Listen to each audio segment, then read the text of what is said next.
With the heightened demand for the perfect companion, dog breeding has skyrocketed, leading to unregulated breeders to emerge, ultimately damaging the health of the dogs and putting a bad name to ethical breeders. We will be talking to 3 individuals on the importance of research and ethical breeding to help animal lovers find the dog that will live the best life possible and diminish unethical breeders. So this is Puggles. She is a Jack Russell cross pug. Because she's a crossbreed, she doesn't have very many breathing problems, but she's got really bad slipped knees. Puggles has had about 3 knee surgeries. What they do is they slice the knee open and they put pins in the knees to stabilise the kneecap. In total it cost us about $4,500 just for the knees. Definitely a massive concern because I originally only got her for the aesthetics. I didn't know anything. I didn't do any research. I do love her like squishy face and I love her tail, but those are all problem things that are with her breed. I definitely agree that the breeding protocols should be changed. I don't think that's going to stop underground sort of breeding, but I feel like it'll definitely reduce it. Next, we met with Dr. Claire Wade, a researcher of animal genetics at the University of Sydney, to gain an objective insight into dog breeding. My name is Claire Wade. I'm a professor of computational biology and animal genetics at the University of Sydney. I think there are many different breeds of dogs. There are over 400 breeds of dogs, and very few of them have any real issues. We went on to asking why selective breeding isn't a danger to the health of dogs, despite the claims. It's not selective breeding that is a problem. What is a problem is bad breeding practices. When people don't care about health and welfare, then that's when you get problems. It's not about the breed, it's about how they're bred and finding a good breeder.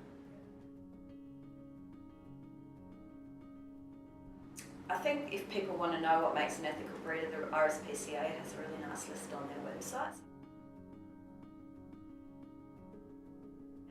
In my experience, good breeders will usually do things like they will have health checked their animals, they will have contracts, and they'll do the things where they obey the laws. So they'll be registered as they need to be registered, they'll microchip their puppies, they'll vaccinate them, they won't breed sick animals. If you're selling through a pet shop, you're not tapping into breeders that have a code of ethics. The breeders that have a code of ethics are not allowed to sell in pet shops. We had the fortune of gaining access to Kellyville Pets, a pet store that's working with ethical breeders to change the public's perception of commercially sold dogs and their health. My name's John Grimer. I'm the owner of Kellyville Pets, and we're one of Australia's largest independent stores with around 60 very passionate staff.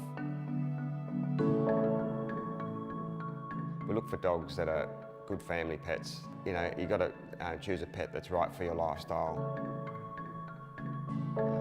What we say to our customers here is that 100% of our breeder details are provided to the RSPCA.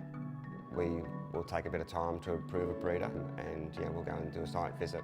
We work with our breeders to try and breed the healthiest dogs possible. Because we predominantly sell crossbreeds, they are being bred from different genetic pools. A lot of our breeders are starting to DNA test now, so they're matching the right dogs to sort of minimise the risk of things going wrong. In conjunction with Kellyville Pets, John is currently developing the Rockley Valley Park breeding facility outside of Bathurst, which is part of his plans to improve dog breeding standards. So Rockley Valley Park, what we wanted to achieve is to set a new standard for dog breeding. Basically, we want to use it as a facility to breed dogs for Kellyville Pets. It's going to take about 3 years to build it, and we want to be able to allow our customers to go and view where the dogs are being bred. We're doing it very transparently, very open to the authorities such as the RSPCA. We're going to be looking after our dogs' not only physical health, but also their mental health as well, through environmental stimulation and training and preparing them for a domestic situation. We're very excited about it actually. I think it's going to be a very good project for us, and I think it'll be very good for the industry. To breed ethically is to breed with the intent of producing healthy dogs that will make great companions and not be bred for the sole purpose of giving the breeders an income. Backyard breeders and the unforgivable puppy farms are often far below the standards that are guaranteed to produce quality animals, which is why it is crucial to promote the work of certified ethical breeders and weaken these appalling underground operations. Research, ask questions, look for the breeders who genuinely value the life of their dogs, and be the owner who wants to give their companion the life they deserve. If they truly are man's best friend, we should really act like a friend to them.